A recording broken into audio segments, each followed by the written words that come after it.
to the republic for which it stands, one nation, under God, indivisible, with liberty and justice for all. Guns, self-defense, concealed carry. This is the Patriot Defense Podcast. From the war room in Idaho's high desert, here's your host, Todd Echols. And we are back once again into Sunday afternoon, and we are tucked away in the war room somewhere in the high desert of southern Idaho. And joining me today is Eli. Crowd favorite. What? Huh? I said crowd favorite. Eli, crowd favorite. And Bathroom Paul. Good afternoon. And Bathroom Paul, man, we've gone over it before, and we don't need to go over it again, but man, people love your name. And to my excitement this morning, as I was down running, and I just got done running, and I got back to my vehicle, and the first thing I do is I check my phone, because I would never do that while I was driving, because that's illegal. It is. And I looked down, and I had this notification that someone liked my Instagram, and his name was Bathroom Paul. Oh yeah, I started a new Instagram. So that's a new one. That's brand new. Just started today, actually. Okay, so you're gonna go find Patriot Defense, and I absolutely am. all that. So did you get it going while you were in the bathroom? Is that where you started? Have you not heard the story? You've never heard the story? No. We should probably rehash the story, and that way the new listeners can hear it too. So go ahead, ready, set, go. So the quick version is Stan Sorensen, owner of the barbershop downtown, was having a beard contest. I had entered the contest, had to go out of town, couldn't make the contest, so I wanted to be part of it still. So I took a picture, gave it to him, and he held it up at the contest and everything. Well, then when he moved to his new shop, he took and had it made into a poster, a sign, and it hangs in the two bathrooms in his new shop. And it says, "I'm here to help," and it's my picture right there. And so I started over the toilet. Over the toilet. Yeah. When you're standing there, it's eye level, everything. I'll have to look up next time. And so people started recognizing me. They're like, "Where do I know you from?" I'm like, I don't know. From the bathroom. And they're like, "Do you?" I'm like, "Yeah." Have you ever used the restroom at Stan's shop? And they'd be like, "Yeah." "Oh, you're Bathroom Paul." And that's how that came about. All right. I like it. So you've actually got a line of beard balm. It's Bathroom Paul's beard balm. Bathroom Paul's beard balm. I'm gonna start doing some beard oils again. And he said if it all goes well, he's gonna get into like deodorant and like Oh, absolutely. Shoot. crotch deodorizer. Nice. A little powder. Urinal cakes. Hey, whatever with my face right on it. I don't even care. If I'm making money. I like it. So, this is going to be, here's a topic, a segment that we haven't done in quite a while. What have you done, Bathroom Paul, that has been Second Amendment related this week or lately? So I went out Monday because that was the day after New Year's. Me and my oldest son, he was in from Kansas in the Army. He was back for the holidays. We went out and did some shooting, 9mm, 45s, ARs. I think we even took shotguns out and shot a couple clays. Nice. Where out in Kansas was he at, by the way? He's at Fort Riley, so he's... Where is Fort Riley in Kansas? It's just north of Kansas City, like an hour, I think. Okay, yeah, because I used to live in Eureka, and so I was a ways away from Kansas City, but I kind of have an idea, so... Yeah, he's like an hour. I think it's an hour north of Kansas City. Hour north. I wonder if that's kind of over by Lawrence. That sounds right. Okay. Big college town. Yeah. So, that sounds right. So you guys went out and shot your AR and shot some handguns and... Yep. And just had a good time. And you could have hollered. You could have come out here and used this range. We thought about it, but it was... I'm not going to charge you, Paul. No, I'm not. He wanted to do a little bit longer shooting. So with the AR, we were, back at like 300 meters and stuff like that. And so that wasn't something that we could do here. I see. Thumbed his nose at the Patriot Defense range. We know how it is. And what about you, Eli? Second Amendment related, besides making awesome memes and sending them to me. Let's see. Well, you had that lovely family that yes took a class this past week. So yeah, I would say I helped out with that. That was awesome. Helping a young family get to know firearms. How would you think about? I mean, you've helped me with some like permit classes and stuff. I think this was probably your first like private type class, right? Yeah, I believe so. So how did you think the class went? Did you enjoy it? What did you learn? I mean, not from firearms, but like helping people. Did you learn anything from that? Anything new stand out to you? Just how, a lot of people might be afraid of using a firearm for the first time, but you'd be surprised how well you can do. You know, you get proper training, and They all you go have out fun. there and have some fun. And typically they shoot well. Oh yeah, well, and it was perfect. This was perfect because some of them had shot before, but not enough to develop bad habits. Yeah. And so essentially, you're looking at. I love it when someone says, "You need to understand," and I've had people will repeat this to me over and over and over again. Like if they schedule a class like 2 weeks out, I'll get like 5-6 emails, phone calls, text messages. Just like, you need to understand, I'm very new. I've never touched this, or I'm scared, or I'm like, that's perfect. And like, what do you mean it's perfect? I'm like, clean slate, man. You got no bad habits. You're like, I can twist you and mold you and create whatever I want at this point. And I mean, that's the way it worked with them. And then those girls were amazing. Yeah. Especially there was the one daughter who, she was a little apprehensive about it. well, there was her, then there was the one who became like an expert within like half an hour. Oh, she yeah. was out there. She Like, was I'll out- shoot again. Yeah, and what great weather we've had so far. Like this, I mean, we need moisture. I get it, but put it in the hills. That's where we really get it. We need a little down here, but I mean, wasn't too bad of a day. I mean, put on a jacket, put on a couple layers, right? But it wasn't freezing cold out. It was 37, 38, which isn't bad. There was no snow. Yeah. And for the last couple of years, the range hasn't been muddy because they put gravel in there finally. Live and learn. But it was a beautiful day to shoot. Yeah, And absolutely. I think they're actually, I sent a thing to their dad because their dad came out as well. And they are going to probably come back again for like a series of classes over the summer because they really enjoyed it. In fact, we were cleaning up when we came in, and this guy, I was talking to him and John, and his 4 daughters were in the classroom, just in there waiting on us, and they were looking at the women's like academies, and they're like, "Oh, I want to do this. This starts next month. You're in school," but their dad is like, "Let's do it. Let's sign them up." So we're gonna create something for them that spreads over 2 or 3 months during the summer, and do that, man, those classes are so much fun for me. Whether you're male or female, it doesn't matter. I mean, if to get someone to take multiple classes allows me to, like, they can come and shoot and have a good time. And I can make sure they know the basics. I can make sure they know the safety, and that's fun. But the things like, okay, now let's work on your trigger reset. Now let's work on shooting quicker. Now let's work on shooting from the draw. I can't do that unless they take multiple classes. So people need to understand you can't come and take a 2 or 3 hour class from me and learn it all, because you got to show proficiency in certain things, because you have to build one upon another. And if you want to get there, you're gonna have to take more than one class. But it's fun to see people grow. I was just gonna say, it's fun for me from an outsider's perspective. Oh, man. To see the videos and the pictures and stuff that you post, to watch these, mainly the Women's Academy, because those are the ones that are doing it. Mm-hmm. To see them progress, you post the first pictures and their groupings are pretty big, and then by the end of the class, they're splitting cards, playing card with a 9mm. Yeah, and splitting cards, they love that. Yeah, and it's just fun to watch them to go through the progression and see what they're doing and learning. I think it's great. And I like to teach all classes, but man, as an instructor, I about call myself a professor. Don't ever consider me a professor, okay?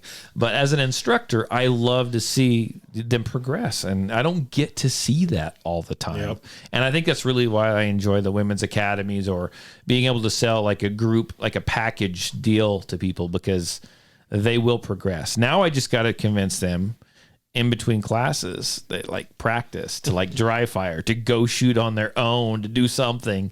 And that would be even better. But hey, I'll take this. I take whatever I can get at this point. It's a lot of fun. And like you said, that one gal, the oldest daughter, sister, she was a little apprehensive at first, and she actually flat out said, "I'm scared." And man, she did good. They all did good. And I actually had a class earlier in the week with a mother and a son.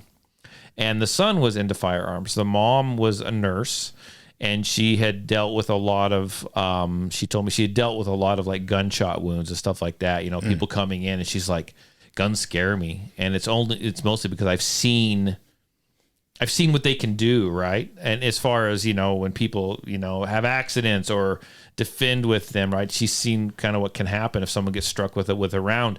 And so they scared her, but she came and she took a class with her son because her son was into firearms, and the kid, he's about 18, and he had done some, airsoft and was just really excited about firearms. So she's like, well, he needs to take a class. And so they both came and they took a class, and they enjoyed it, and she enjoyed it. But, we got out on the range, and I tell everyone this, don't worry about this.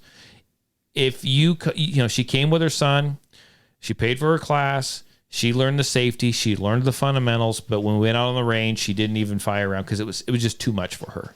And hopefully, I think she's going to come back again. But so that was like a baby step, right? Mm-hmm.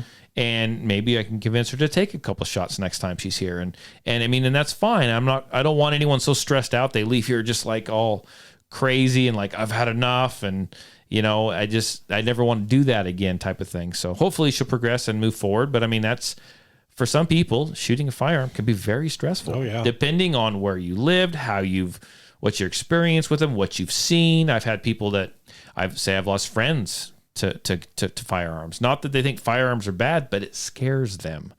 And so education, knowledge is power, man. Education is key. So yeah, I think helping out with the classes, made me realize it's a good comparison with like driver's training, driver's ed, right? People think like, you're not going to just take one gun class and be good, right? Just like you didn't learn how to drive a vehicle by just sitting in the classroom and then going out and drive one time.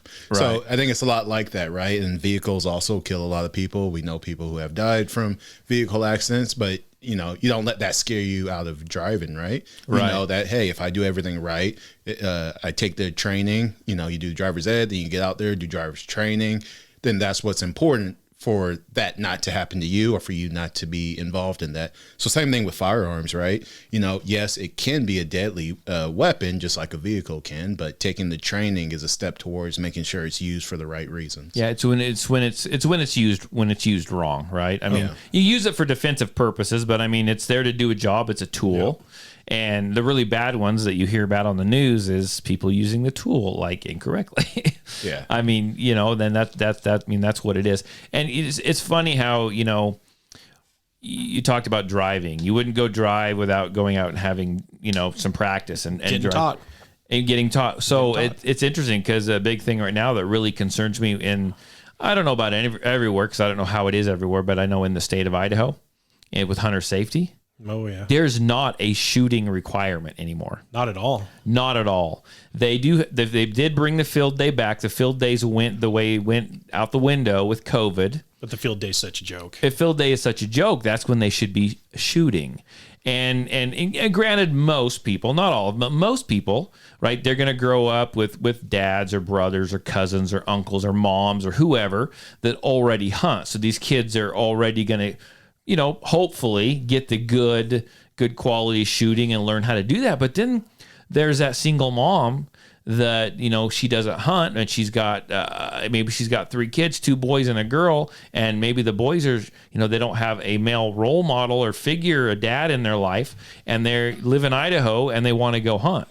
And of course, the mom wants to give them the best life that she can and allow them for all the opportunities that she can. And so she goes and she looks and she says, well, look, you can go ahead and take your hunter safety class online, and you can still go and take an instructor-led class, but they don't require shooting. Nope. And I've gone through the test. I've actually had, during COVID, I actually have had multiple parents bring me their kids, and they sign them all up, and I talk to them about everything, and then they will take the test here, right? They take it online, and I'm there to help them, and just kind of like a teacher at that point. I'm just like, look at your computer, right? Mm-hmm. Look at your computer, take the test.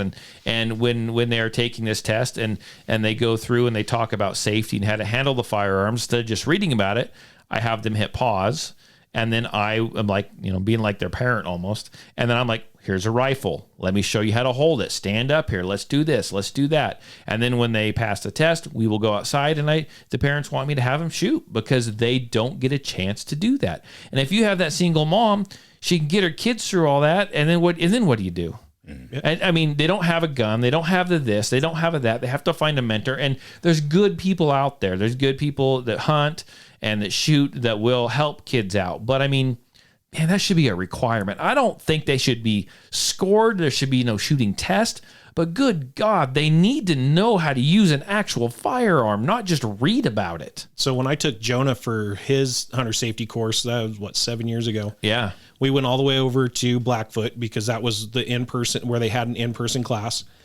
He went through, did the book work, all that stuff that day. And then we went for the field day and they're going through, they don't even get to handle a real gun. They gave them little blue guns basically. Yeah. Or a wooden rifle. Which is okay for basic safety. Yeah. And, had them do the climbing through the fence. And I'm like, when it was all said and done, I'm like, all right, so where's the range at that we're going to go shoot at? And he's like, what do you mean? Do you know that in Jerome, there's an indoor range? Yeah. That they have access to. They do not use it. So I didn't mean to cut you off. No. At the Fish and Game office. Mm-hmm. Yeah. And I asked him, I said, so where are you going to take him to shoot to make sure he understands these basic safety rules? He's like, well, we don't do that anymore. Well, yeah. I know. What are you talking about? I know. It's freaking ridiculous. It's absolutely ridiculous. Yeah. I mean, it's just, I know instructors that have been teaching hunter safety for, look at this. Now we're talking about hunter safety. I love it. Have been teaching hunter safety to groups of kids like in person for years. Mm-hmm. And they just quit doing it because they're like, what? There's no shit. Forget it. I'm out. Yeah. I mean, like, this is ridiculous. Like, we don't understand it. I mean, and I've never been in, you're going to verify with me that there's a range in Jerome, right? There is an indoor range, whether it be 22s or air rifles. Even if it's an air rifle, that's better than nothing. It's a 22 range from what I understand. And it's not that old. No. That building's not that old. Our freaking tax dollars paid for that. Yep. And as far as I know, they're probably just storing crap in there. Oh, yeah. I mean, this is not even being used. In fact, when the kids show up, because when my sons had to go take his field day, when the kids show up for the field day, you're looking at it. I think it says range on the door. Mm-hmm. And you're like, what are you using that for? They're not. Nope. It's ridiculous. It's absolutely ridiculous. So I tell you what, in the state of Idaho, because they don't do that, man, if you know someone, if you know that a single mom, if you have a neighbor whose kids, maybe their parents aren't into this stuff and the kids are, help them out, offer to help them, offer to take him shooting, offer to do that kind of stuff. Mm-hmm. I've had people reach out to me, and I mean, I've been able to help with that as well. I mean, that's crazy.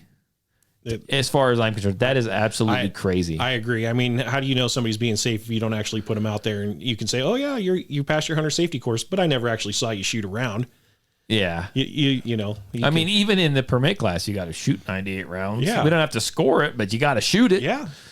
And yeah. Don't get me started. Yeah, it's pretty crazy. Hey, do you have your hunter safety? Do you hunt, Eli? I haven't, but yeah, as you said, that's something. Would you like to hunt? Yeah, that's Eli? a goal of mine this year, and my goal would be to go with someone who. Have you set anything up with anybody? No, not yet. Because your first year, just let you know, your first year, you don't have to take hunter safety. Oh, really? You can get what they call it's a hunter's passport. I was thinking permit. Hunter's passport. As long as you're hunting with someone who is licensed, and you have to stay within like earshot of them. I can't guarantee you a deer, but if you're into it, I'll be honest with you, me and my boys will probably go. My oldest son probably will. I mean, he's getting old enough now. He kind of does whatever he likes, his freaking car and his loud stereo. But my 9-year-old, I think, may go this year. Oh, really? Yeah, because he'll be 10 later on. I think he can still go. You have to be 10 to get to hunter safety, but I think you can go at whatever age as long as it's. I think it's 8 for the hunter passport. Yeah, I think you can do. So he's 9. Yeah, I think you can do upland game and waterfowl at 8, and then at 9 you can do big game with the hunter passport. I'd have to look it up again. I haven't had any reason to look for a while, but he is dying to go deer hunting. Nice. Now I will tell you that the open units are horrific. Brutal. They're brutal. They're horrific, like horrifically full of freaking people, and not much game. It's out there, but it's hard. You got to work for it. So I'm going to throw this out there. Yeah, I'm game. If you can come now, I'm going to tell you right now, I'm not going to push you down or anything. But if I see a deer, I'm going to offer it to my son first. But I don't mind you standing there as backup. Is that fair? That's perfectly fine. I mean, we love you, Eli, but my blood first. yeah. Understandable. If that's cool. Yeah. That's the golden rule. Yeah. Okay, throw that out there. But like if he misses, and he probably will miss, it's all yours. It's all yours. All right. So, We might take turns trying. but the hunter's passport is actually really cheap. Like it's like $1 something. Yeah, I was gonna say I think it's like $2 or It's $3 or something. super cheap. wow. And I could probably come up with a rifle for you if you don't have one. I have one. What do you got? Come on. Yeah, I feel like you're holding out on us here. What do you got? You know what? I don't even remember right now. I'm still in the process of moving and unboxing stuff. So I purchased it right before we started to move. So Bolt action? Yes. Yeah.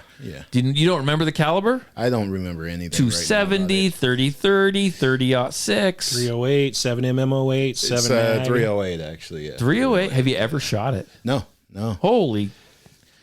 Oh, but I know where we can go. Yeah, that was kind of the first step in I was like, hey, I want to hunt, so I want to go with someone. So I went in and got one. Yes. Is it got a scope on it? Yes, it does. Okay, so I'm going to tell you right now. If you don't have any, you need to start, because I don't know how hard that is to find right now. 308's pretty easy to find right now. Okay, I know for a while the hunting calibers were gone. What I would do is I would start kind of looking around and buying 2 or 3 boxes, because let's say you need to practice shooting it. So depending on how many rounds it takes you to dial in the scope.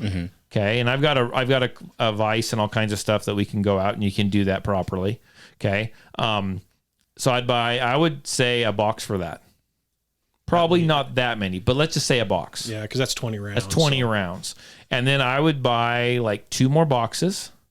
That way you can shoot it and make sure once you get it dialed in, you get used to it.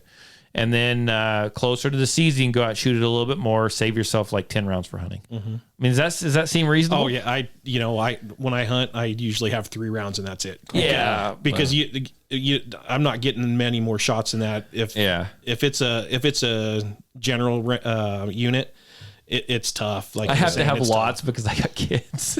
Yeah, I got 7mm08 in this pocket, 270 in my pack, and 243 in this pocket. Yeah, but if I get a shot, and you miss, you're never seeing that deer again. So that's right. I carry about 3 rounds and that's it.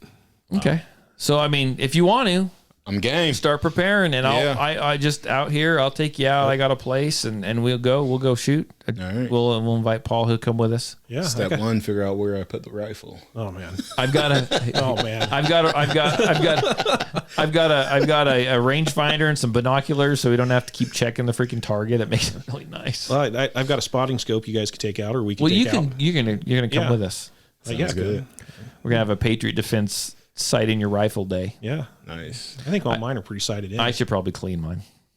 Do what? I should probably clean mine. Do what? Yeah, I know. I still have it. It was raining. It rained a little bit during our last class, Eli. I took all the guns in the little pouches and I unzipped them and laid them on the kitchen table, let them dry, and then I closed them up. Safe. I haven't opened them to check that. They were all dry. They laid there for 2 days. Yeah, that's fine. So I think we're good. Well, that first Canic I bought, I still haven't cleaned that gun. There you go. And it's got probably close to 2,000 rounds through it now. So are you going to buy speaking of Canics, are you going to get the steel can? Oh man. You love the Canic. Which Canic do you have? Well, I have I forget. I have 2 of them. Oh, that's right. Okay. I have the 9SFX, which is the big one. It's more of their competition one. It's got the 5.2 barrel on it. The janitor. Yeah, and then I've got the Meta. So you need to get the metal. You need to get the steel rival. Yeah, but the thing. Did you see how much? Did you actually read that article on how much that thing? No, weighed? I don't read most of those articles. I just ship them. It was like 47 ounces.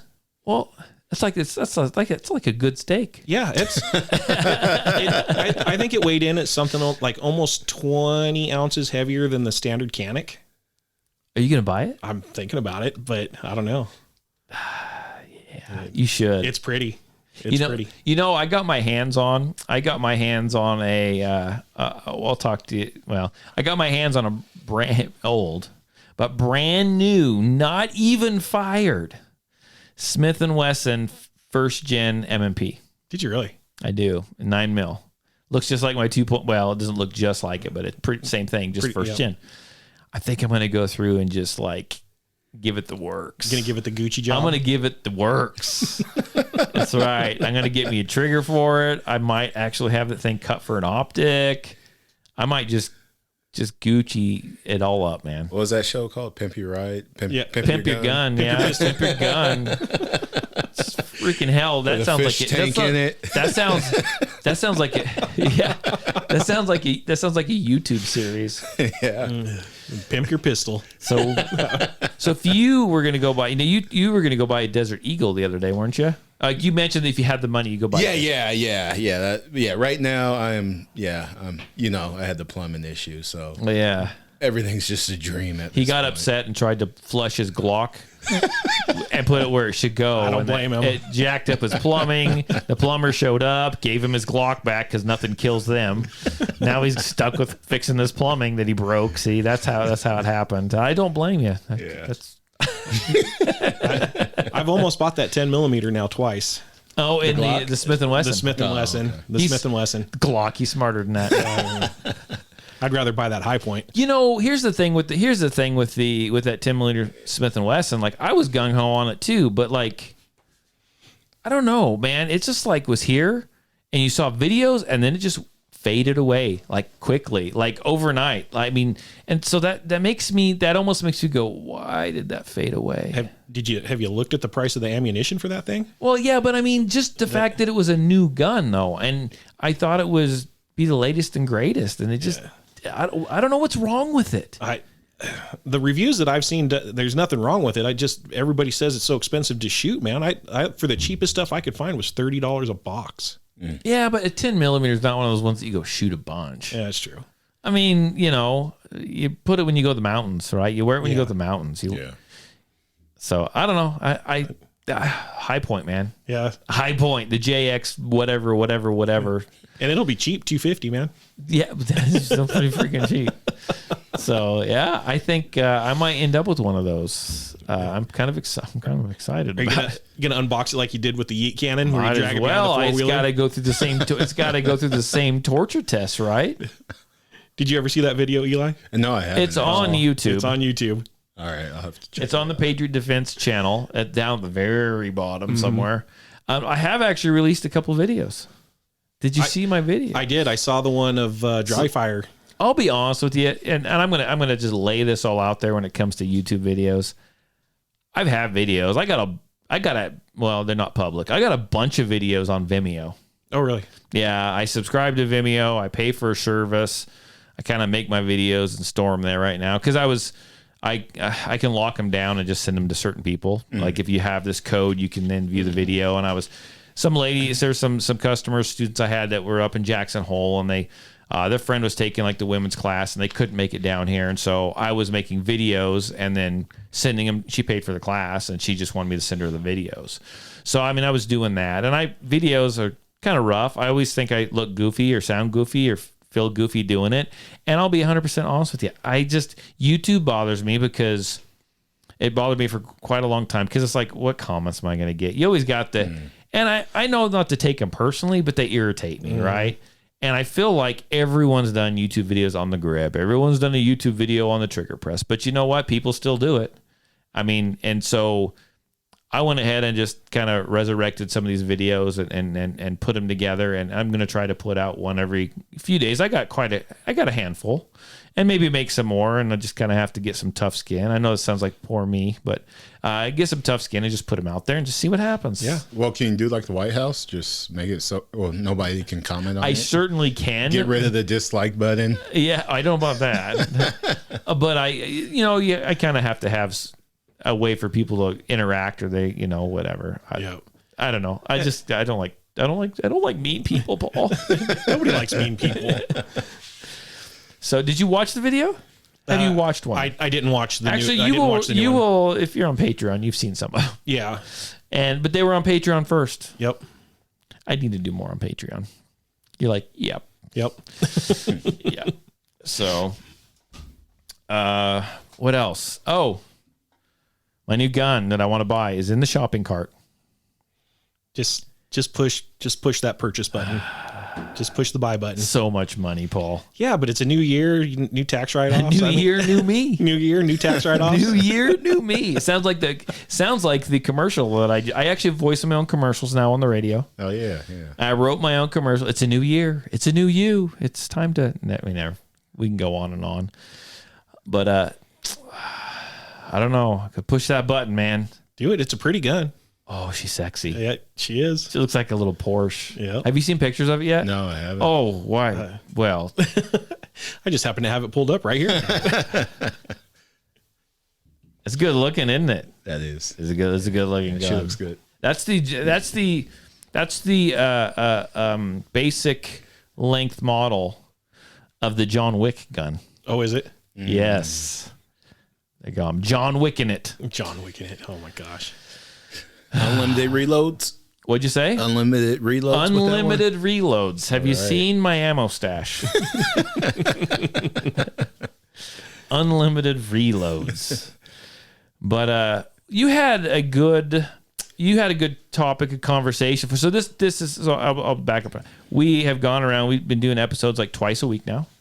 And I know there's a lot more I can come up to talk about, but every now and then it's good just to have them where, friends sit around and shoot the shit, right? That's a good episode. But you actually had a topic of conversation, and I think we've actually touched on it in a past podcast, but bring it up again. Let's do it. Why we are where we are as far as why we believe in gun ownership, as far as why it's important to us and how we kind of came to that conclusion. Years ago in Walla Walla, Washington, my dad ran into this beautiful young lady. We're going to go back to the very beginning. This is the one about the Chevy? Yeah.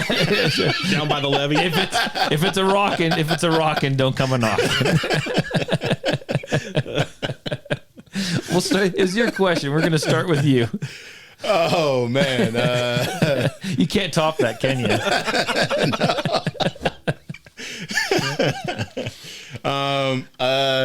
So I would say, I didn't grow up around firearms much. I think my dad had some kind of revolver hidden in his bedroom or something that I saw like once or something growing up. Was it a long one? Short? Come on, we need details. I don't remember much. You really. don't even know what it was. Yeah, it was kind of those things. Really, my biggest thing around firearms was I started running track when I was 4. I just knew starter guns. That was really it. I heard, you hear the fire go off, you were in the race and you had to start running. Other than that, I wasn't around firearms really at all growing up. I would say I started seeing the importance of it mainly after I joined the military. Okay. And a lot of people I respect in the military, but also being around people, I realized these are just human beings.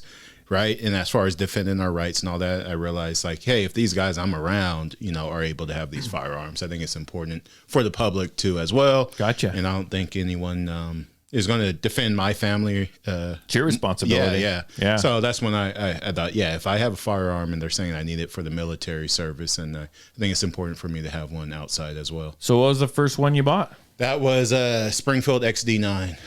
Which you no longer have. No, a little burglary incident. Oh, man. In California. As I was on patrol training. So that was, for law enforcement. That was a long night. They were like, hey, you get to take the day off. I was like, no, I'm finding this guy tonight. I'm coming to work. It's going to be a Netflix movie. Wrong house, wrong gun. He's got the big nippers. He's like, taking your finger off if you don't tell me where it is. It took killing John Wick's puppy. It just takes breaking into my house and taking my gun. So that's where you are today. Yeah. Then a lot has transpired since then after doing law enforcement and whatnot. Yeah, definitely has kind of solidified my views on that. Gotcha. Okay. Bathroom Paul. Well, I grew up around guns. In California. In California, there was always guns in the house. We did a lot of shooting. I bought I can't remember which one came first. I bought a Smith & Wesson 357 revolver or a Ruger P89 9mm. That awful gun. By the way. So you had. So we'll come back to your story in a second. But you had these guns, and they were what? They were all steel guns, Paul. Yes. You should have no problem buying a Canic. Well, I know. Rival. But S. I've grown. I've grown and matured as a shooter. This is going to be a flashback. Okay, move on. Carry on. So I don't remember which one came first, the P89 or the Ruger. But it doesn't matter. They all suck. Yeah, exactly. Or the Smith & Wesson. Still have the Smith & Wesson. Got rid of that Ruger a long Which time Smith ago. & Wesson? It's a Model 86, I think is what it is. That's semi-auto? That's No, it's a a revolver. revolver. Okay, so I don't understand the models on Smith & Wessons, but okay, I thought maybe you had the one that's on my hat here. That is, where is it at? Over here? Yeah, other side. That is a Smith & Wesson model, like 6550, 6906 or 6502 or Yeah, I don't know. some bullshit. Anyhow, go on. So, but I always shot and grew up around it. But when I started really getting serious about it was when my first son was born. Okay. We lived in San Jose at the time, and it just got me thinking, the police are going to not be here fast enough if something happens. Well, yeah, they're And cutting fingers off people looking for his stolen gun. yeah, I know. That's why I couldn't find him in California. But that's what got me getting a little bit more serious about it. And then when I finally got out of California, because I tried to get a concealed carry permit in California, and because I didn't meet these certain ridiculous requirements, I could never get one. It was the beard. You didn't pay the sheriff enough. That's exactly, yeah. That's exactly it, yeah. I applied 3 different times and was denied each time. But when we moved out of California, then I started really getting serious about getting my concealed carry permit and starting to carry and stuff like that. And, here we are now. I'm, no expert, but I think I do pretty decent. Hey, you came and you've taken the behind closed doors class. Yes. By the way, sir, your son has a gift certificate for that class. Dude, I know. You gonna is he still around? He's in Reno. Oh, He moved to Reno. Why don't you get that back from him and use it? I think I'm going to. There's no expiration date on it. And all you got to do is say, hey, I'm renewing this. I'm turning this in, and just come over and shoot, man. Yeah, I think I'm going to, because I was like, dude, you're just, and he's really gotten into shooting. Has he? Okay. Yeah, we bought him Shield, I think the 2.0, I think is what we got him. A shield? Okay, yeah. M&P Shield. And he carries it because he took Awesome. your class. Yeah. So he's got his enhanced permit. And down there in Reno, he still goes to the shooting range, and he's been going to the, gun shows and stuff like that. And Oh, wow. Is he buying more guns? he can't buy any more handguns because he's only 20. He won't be 21 for another few months. That's right.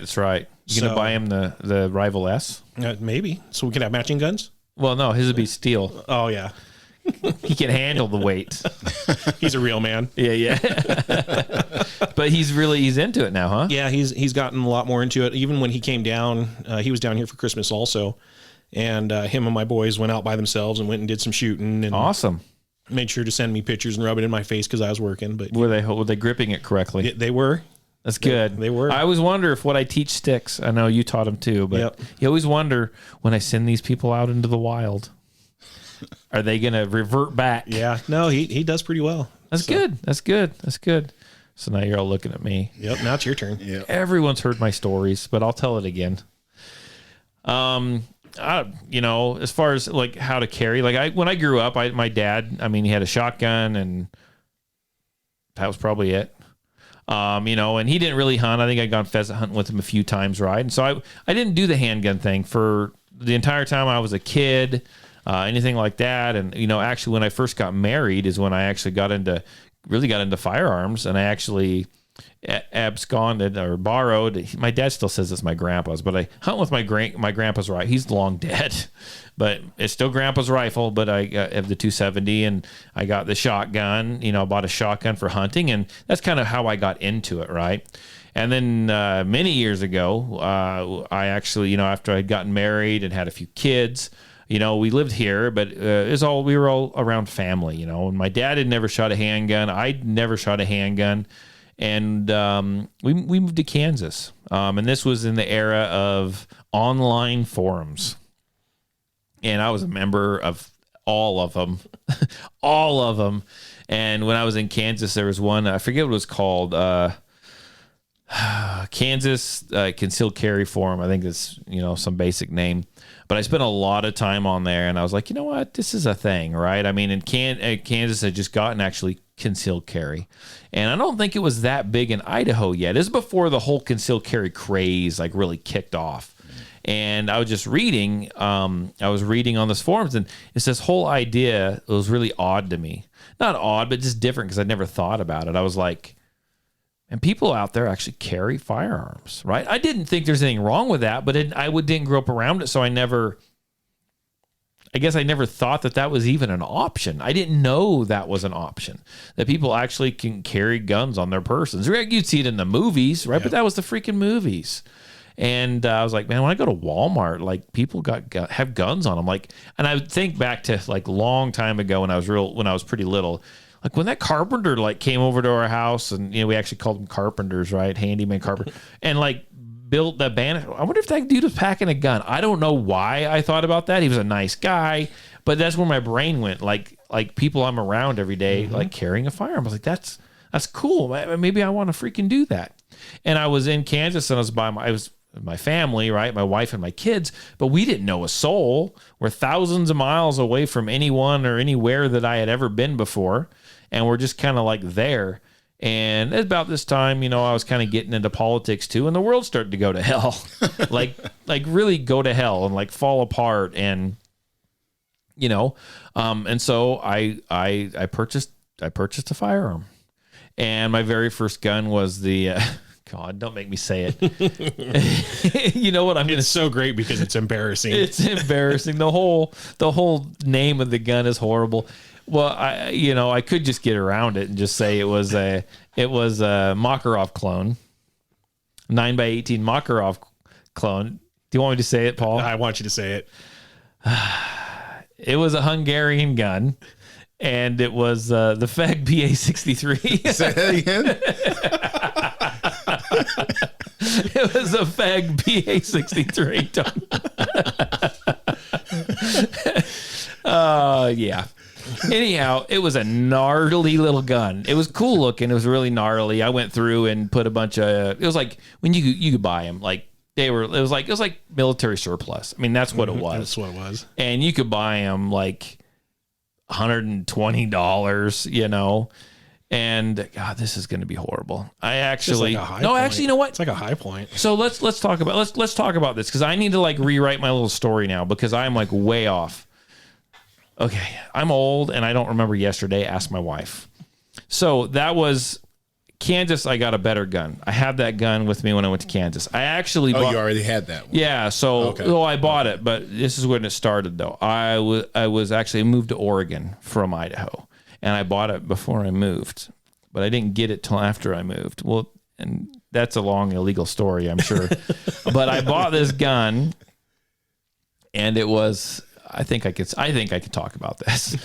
So I bought this gun, and like it didn't like come in before I moved, and I moved, and I had to figure out how to like get it to me. Right. This is from. I had to get it from. I bought it in Idaho, and then I moved to Oregon, and I needed to figure out how to get it to Oregon. And so the guy I bought it from, and we won't name any names. My father-in-law was coming to visit, and my father-in-law would have had a freaking conniption fit. So he wrapped it up really nice and put it in a gift bag and said it was a gift for my wife, and gave it to my father-in-law. And it had like ammo, like it had like Russian 9x18 ammo in there. Like it was bear ammo or like wolf ammo is what it was. I don't even know if they make that crap anymore. But gave it to me, and my father-in-law, and they set it on the counter when they showed up, and I opened it up, and my father-in-law was, yeah, I thought there was something in there. So anyhow, I bought it, had it shipped. It was a whole illegal. So you had your father-in-law smuggle. I did. It was a whole without him knowing. The bag of weed. He was a mule. He was a mule. The bag of weed showed up later. So no, I'm just kidding. But I didn't really have. Oregon's a little different, and I didn't know anywhere to really shoot it. I didn't live like right where a bunch of people were, but I wasn't out in the country either. And I love it down there. It's beautiful, but you don't never know when you go out into the forest. We lived like in the forest in the woods, but you didn't know if it was like private property, logging property. I just didn't know where to go. So did I shoot it down there? I never once shot it. Okay, so then I moved back, and then I ended up going to Kansas, and I took it with me to Kansas. Okay, I still had this little gun. So that was the one that I had started going out and shooting, and started to, carry it. And I improved it, and I took all the shitty springs out and put wolf springs in, which made it was still crappy, but it was better. Made it less crappy, though. It made it less crappy. And I as much as I lecture people on holsters, I started with Uncle Mike's. I started with an Uncle Mike's. That's what I started with. And it had a little metal clip on there, and that was absolutely horrible. But I went out and I shot that thing, and I learned to shoot it, and I got proficient with it.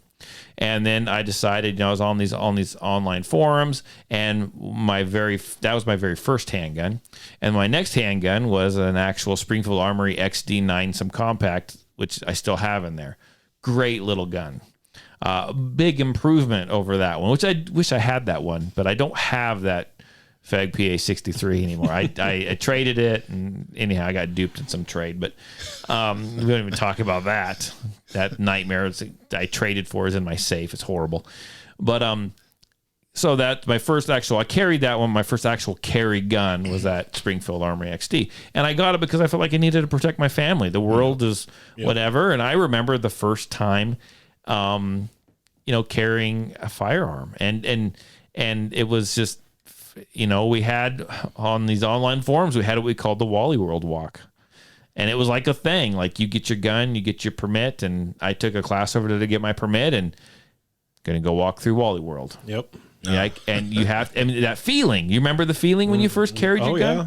You felt like everyone was looking at you? Yes, you do. You thought everybody knew, but it's like, hell, I never paid attention and to think about who was carrying a firearm or not. It never dawned on me.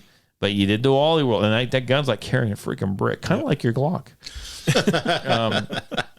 But then I had that, and I just kept that gun for the longest time, and then I moved here, and everyone's heard my story about how I started Patriot Defense, right? I mean, that's kind of where I ended up. I just got passionate about it. I'd go out and shoot a bunch, and I did pretty decent shooting. I do okay shooting. I'm no John Wick, but I think I can hold my own. But I realized that I feel, without tooting my own horn, I feel like I can instruct it even better. I feel like I'm a decent instructor, and I enjoyed doing it. I felt good about it, and I was kind of passionate about it. So here we are today, and I was actually just having a conversation with my wife before you guys showed up, and we were discussing my purchase of this gun. She doesn't care. She doesn't care what I buy. And she was telling me she was going to push the buy button for me because I wouldn't. She goes, "You're just going to mull on it for freaking 3 weeks, and I'm going to have to listen to you whine and complain when you could have just pushed the button and could be here by the end of the week." Yep. Yeah. And she's like, "Really?" She goes, "As long as I've been doing Patriot Defense now for almost 10 years." Has it really been that long? It has been that long. Almost, I think it's like 3 or 4 years, like full time. I'd have to sit down and look at them. You get old and shit starts to like blend together, right? Yeah.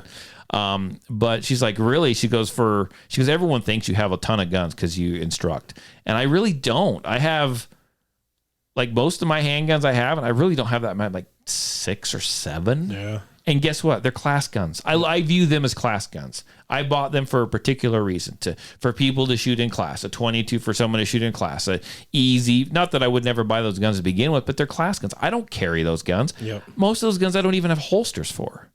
And as far as getting as guns, it's, I have 2 that I got holsters for a few of them because some of them used to be carry guns that are now class guns. But I mean, I carry one gun. I carry the VP9, and I've got 2 of those because I like them so much. And hopefully, pretty quick, I'll have a P30. Yeah. My wife, she did say, once you buy this gun, you're gonna have to buy a freaking holster for. I said, yeah, woman, that's what I'm gonna have to do. Well, I know a guy that has a press and everything that was supposed to start making holsters. Yeah, I heard of that guy too. Did you hear what about that guy? Yeah, whatever happened to him? I don't know. He stopped talking about it. I'm tangled up in my cords over here. This is getting deep in here. So I do have all the tools, and I have worked on it. I want to be honest with you. It's not as easy as you think to make these freaking holsters, or I'm just dumber than I look. Probably that one. It's I've wasted a lot of Kydex. Oh, I bet. I've wasted. I was getting okay for a little bit. I mean, they're still looking rough, but they were functional. Yeah. And I need to get back after it. I think I've been kind of waiting for this P30. I want to make a holster for this P30. I really do. I'm not overspending on freaking holster. Yeah, well, that fancy wedge foam that you got with that last one was well worth all the money you spent on it. $200. Yep. Why are you laughing? Hey, be nice. I invited you to the podcast. It works though. That's the foam. That's good foam. In fact, I got my own foam. I can make my own wedge now. That's true. Just startup cost at this point. Yeah. Right? Yeah. You gotta have those startup costs. Yeah, you know all the money I spent on crap in there. A lot. Do you know how much money I have in Sims rounds and guns that like nobody wants to use? The last person I shot was Paul. Yeah. I can't even I've offered that up for students to shoot me, and they will not. Oh, really? How come I've never got that offer? Because I'll do it. Yeah, because you'll do it. That's the freaking. You have the firing squad class where everyone gets to line up and just shoot. I actually had a permit class, and I told them, they're like, "Oh, that's cool. That's cool." I was like, "Okay, well, who wants to shoot me?" They just try it out, man. No, nothing. Crickets. Really? I'm like, well, whatever, dude. I offered. I'll tell you what, they're not fun to get hit by. No, they're not. They're not fun. No. He got shot twice by his friend. She shot him twice in the same spot. Almost the exact same spot. Oh my God. Like an inch apart. He had this monster welt on his belly. It was great, man. Oh yeah, it was awful. It was awful. You probably the seatbelt rubbed on it on the way home. It did. It was bad. It hurt for days. It bruised up and left a big old, two welts right there. She got me almost right next to each other. And why did she do that? Because she just spent time on the range with me, and I taught her how to be accurate.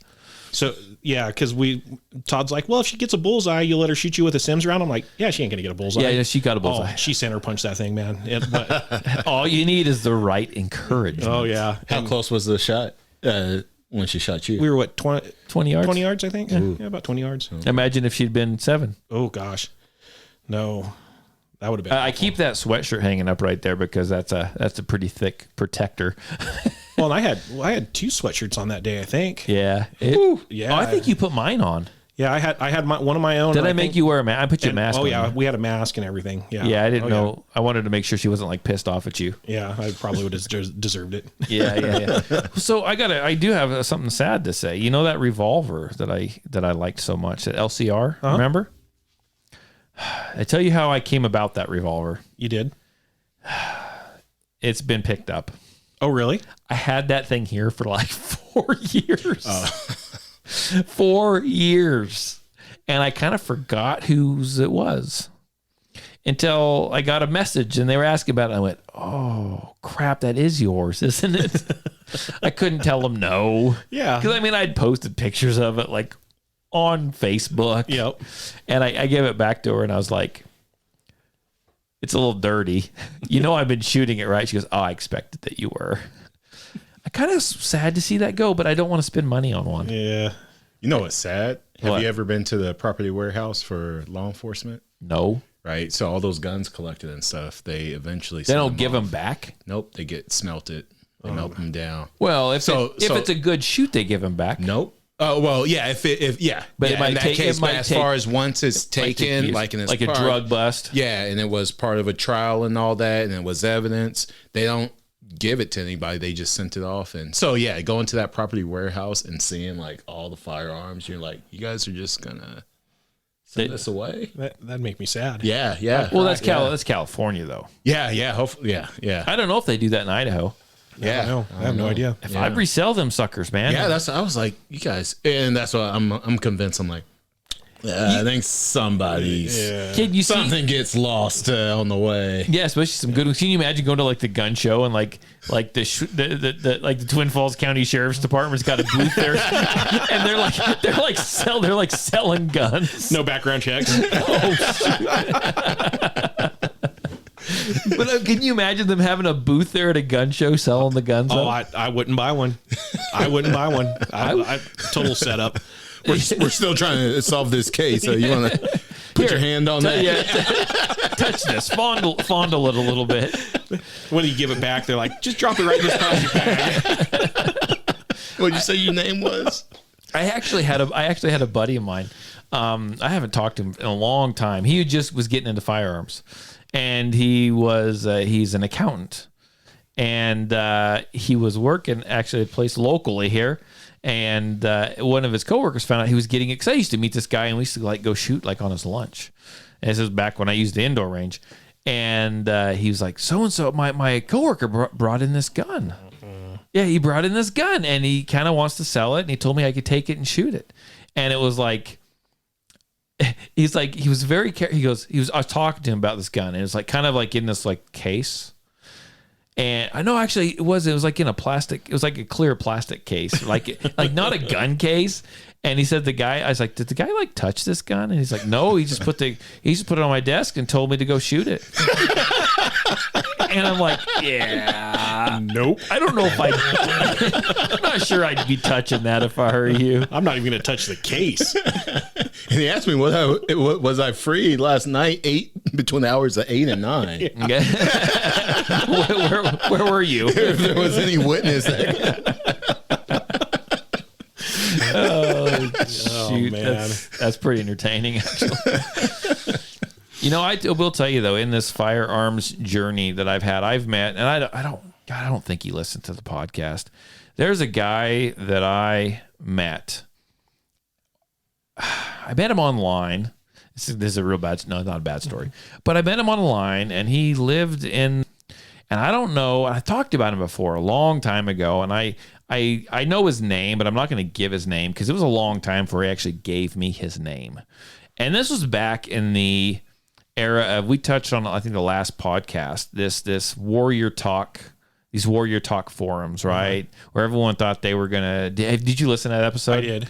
And you've got to go and read those because they're just, the forum itself is just very, I don't know if it's changed. And maybe it's changed, but it was these guys were freaking serious. Well, they tried to be serious. I don't think half of them were who they said they were. But this guy actually worked for he wasn't like an assassin or anything like that. I think he worked in an office, but he was at some government place, and he wouldn't tell you what it was. And I believe that he did. And he's the one that actually helped me. Like, he sent me my first like holster for my gun, even though it was at Uncle Mike's. Like, he was helping me. And we got to email, and he'd offer me advice, all kinds. Maybe he worked for the freaking ATF now. I'm like, good Lord, Todd. Did he try to convince you to kidnap a governor? No, no. But I'll be 100% honest. Now that I'm thinking back, Did he want pictures of your dog? no, yeah. Very nice guy. And I will say, I actually met him at one point. I was working, and he was passing through. He actually, and I don't want to laugh at him because I don't know him. He's a nice guy, and in my mind, he still is a great guy.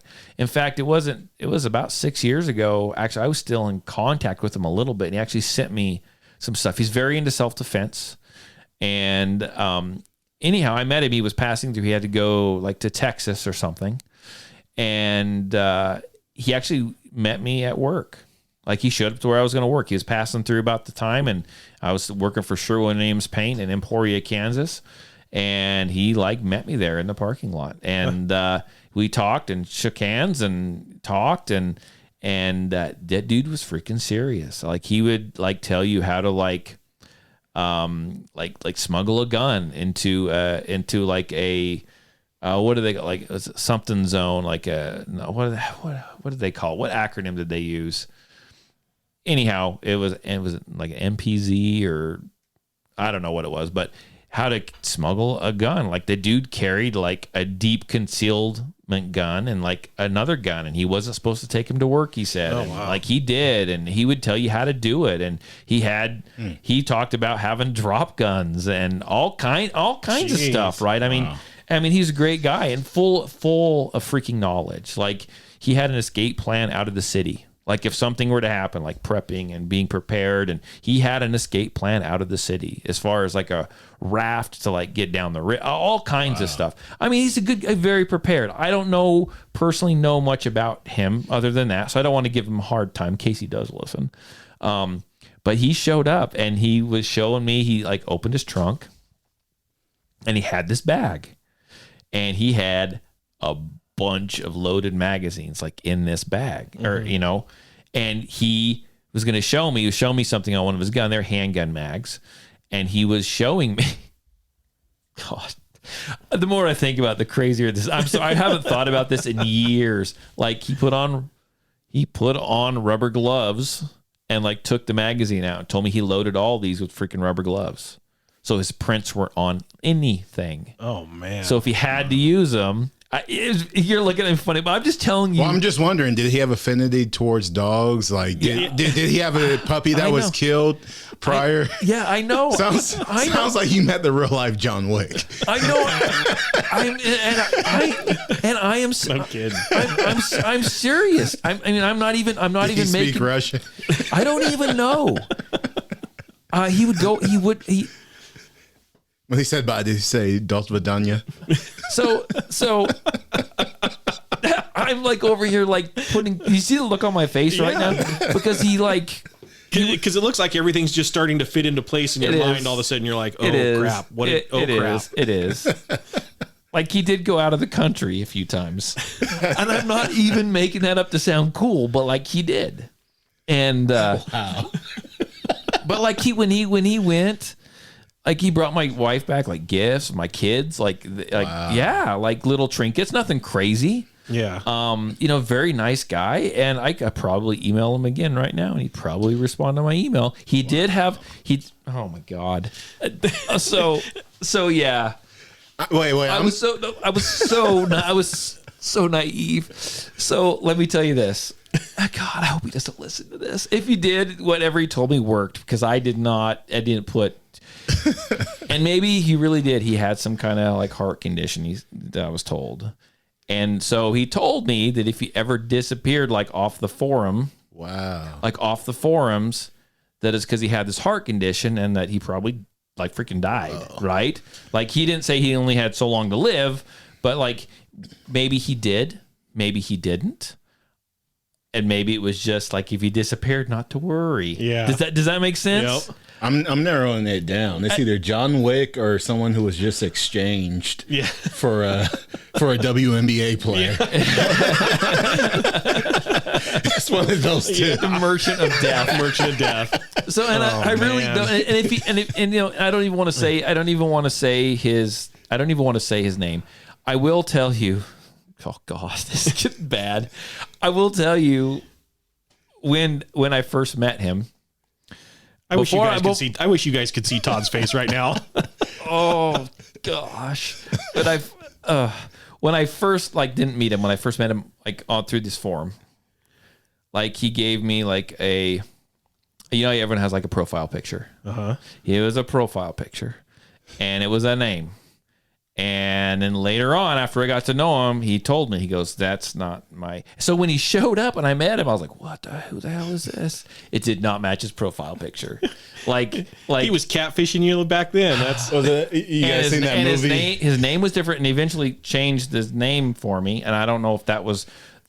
I don't know if it was freaking true or not. Anyone listening, if you've seen Usual Suspects, like that's the look Todd has. Yeah. Like when the cop looks at his cup and sees Kobayashi and realizes that wasn't his real name. So we're gonna go. So we're gonna go like this guy's name like Keurig or something. So we're gonna go. So like the picture, like his ethnicity changed from picture to what he was actually when I met him. Like he threw me like way off, and I'm like, what the? Wow. Yeah. Anyhow, he sent me. I got binders up in that cupboard up there. Like he really liked. Oh God, I hope he doesn't listen because I feel freaking horrible now, right? I don't think he does. He really liked Massad Ayoob. And Massad Ayoob, he did like this whole series of like Massad Ayoob articles, like self-defense type stuff. The dude saved all these magazines and like typed them up. And I literally have 4 or 5 binders of stuff that he typed up for me and sent me. Really? Wow. Yeah. Yeah. Okay. We're going to... God, I should probably lock my dogs up tonight at this point. I'm not even. People are going to think that I'm just saying this. It's like a podcast thing. It's not, folks. You should see his face. It's genuine. It's genuine, and I'm like, oh man, oh. And if he's listening, he's probably going, you can get my name. That was like 5 names ago. Yeah, exactly. But you know what? I will say, I've changed my ethnicity twice since then. but I will say that if he is listening, I don't know that he does, but if he is listening, because I haven't contacted him in like years, if he is listening, I do appreciate his help. He was very nice to me. He answered all my freaking questions, and there's no hard feelings, but yeah, I just don't know anymore now that I haven't talked about this in a long time, like a long time. So anyhow, that's the show, guys. That is the show. But I will say, thanks you for coming out and being on the podcast. I do appreciate, Eli, you've been coming on the regular, and I really appreciate that. Paul, you come whenever I call you, as long as I give you enough notice. Yep, as long as I've got enough notice, I can usually make it. I appreciate everyone that has joined me on the podcast. I appreciate everyone that listens, and if you want to support it, you can share it on your social media. Check out the Patreon. Link to the Patreon is down below. Keep an eye on all the social medias. Like I said, I'm trying to do the YouTube video thing till it pisses me off. And eventually, I think in the next little while, I keep saying it, and it's still a possibility that we're going to go do like a live stream when I do the podcast. I just got to figure out exactly how I want to do it. So you used to watch the live streams every now and then, didn't you? Yeah, the YouTube live. Did you like it when the camera was just pointing at all of us? Was it? No, it was nice. I liked that because then you could see everybody's reactions and kind of how everybody was interacting. And so, have you seen the live feeds where they have like picture in picture? I don't like that. You don't like that? I don't like the 4-frame like that. So only time that I would do that is if someone wasn't here. Yeah. And then I'm worried about audio. So if I just figured out a good spot for a camera to get a good, because this room is like, it's totally me, but it's not super professional, I guess.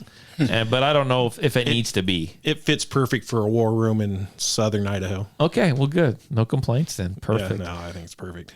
Fantastic. Well, I appreciate everyone listening to the podcast. If you want to call, you can want to get a hold of me for anything. You want a story, you want to be on the show, you can call me, you can text me. Area code 620-794-6223. I don't know why I even say that because like no one has texted me or contacted me in a long time. I think they all quit listening, except for now, maybe the ATF or something. You're going to hear from the ATF tomorrow. Lord. But until then, I think we will be back. If everything goes well, I'll try to get another one midweek if Eli can make it. Yeah. You're invited too. Hey, I'll try. You're working. Yeah, I don't know yet.